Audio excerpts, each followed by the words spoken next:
Chopperoos, Chad here. Hey, today's project is pretty much that of a basic one. Now, if you're an advanced woodworker, you may not be interested in watching this, but nope. If you're a beginner or even an intermediate one, it's probably not a bad project. Yes. Recently, I was asked by a local store owner if I could build a flower box for in front of their store. Well, that started making me think. I recalled something I read in an email that stuck out in my mind, and I thought maybe this might be a good lesson for it. Let's see. Some of the emailers wrote, Chad, you suck. Chad, we hate you. Chad, I hope you... Whoa. Here it is. This viewer writes in, I'm recently interested in doing woodworking. However, I live in a small apartment. Do you always have to have big power tools to build projects? Well, that's an excellent question. And so, we'll address this one. Okay, the first item's up for bid for building our flower box. Since you don't have power tools, you can do it with a hand drill and a screwdriver. Obviously, life is simpler when you have a cordless drill. Yes. One tip to keep in mind, when you buy yourself a drill, make sure it's a variable speed drill. If it's not, you won't be able to control the speed of how fast your chuck is turning. Yes. Then you'll thereby be stripping out your screw heads. Yikes!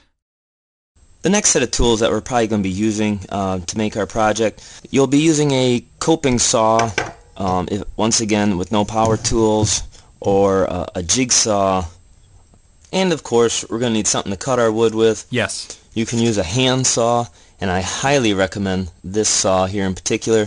It has some fine teeth to get started on cutting the board, and then it moves to a rougher, coarse set of teeth to rip the board or cross-cut the board really fast. And then you could also use a circular saw. Maybe. Closest to the actual retail price without going over, you could win this! A new car! Now these won't be all the tools that we're going to be using to build this project. There will be others, but those are probably the biggest investment that you'll have to spend on it.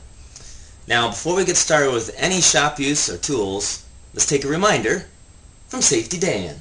Staying safe with Safety Dan!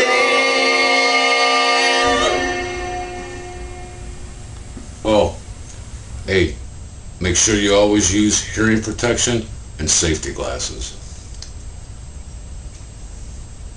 Staying safe with Safety Dan! Now there's one more precaution we'll have to take in building this project. The majority of this is going to be built out of treated lumber. Now, treated lumber has a lot of different chemicals in it. Oh. It'll have formaldehyde, copper, alkaline. Those in it help preserve the wood. Yes. It also has arsenic and cyanide in it, which helps deter the bugs from eating it. So it's really important from this step forward that you wear a mask when you're cutting with this wood. The sides and legs of this box are going to be the treated 2x12. Now this is an 8-foot length board that I got, but we need to cut it down into 3 2-foot sections. And I say that because this box that I'm building complete is going to be 8 foot long, and so I'm going to want a middle brace leg there in the middle to take that support. But if you're building a much smaller box, you probably only need to make 2 of these. I think we all know how this goes. We're going to measure down, get our 24 inches, use a square, make our line, and then we're going to cut it. Cut it how you choose, with the hand saw or circular saw. Alright, the first thing I want to do is I want to notch out the sides of this piece. So I'll explain why in a little bit, you'll see.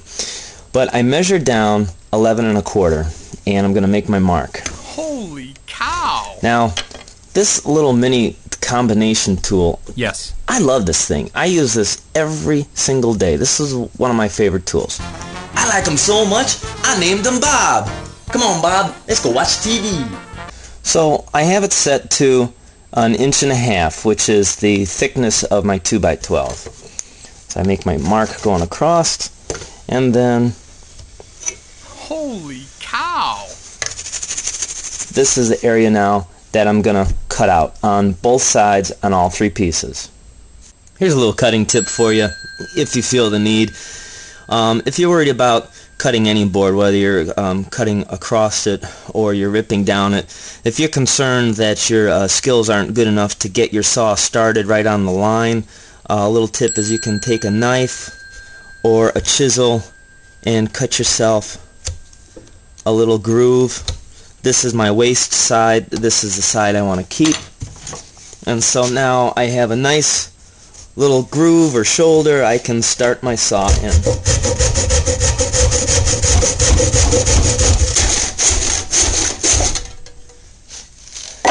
Okay, now that I got all my sides notched, let's go on to making the legs a little more decorative. Okay, to dress up the legs on our box a little bit, I put in this hole and a nice soft curve. Now, this hole does serve a purpose more than just decorative. On this set of legs over here, it has the potential to develop a crack that would run the length of the grain, causing it to split. Yikes! This hole here stops any potential for a crack.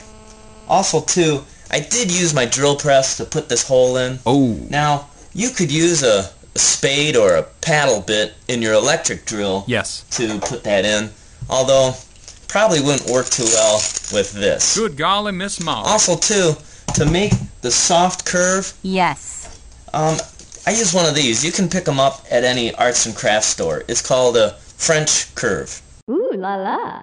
Now, for each set of legs you make, you don't have to keep using this French curve over and over. No. After you make your one, go ahead and cut it out, and then you can use that as your template for your next set of legs. Holy cow! Now, I am going to use my bandsaw to cut these out because it's faster. I got things to do, people. But this is where you could use your jigsaw or even that coping saw we saw earlier. Well, that's all the time we have for now for part 1 of the basic flower box. Tune in for part 2 and see how we finish it.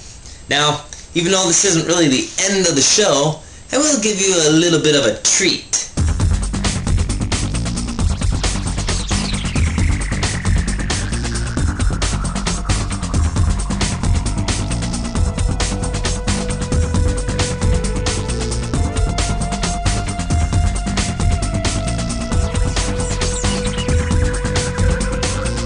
WoodShopperTime.com!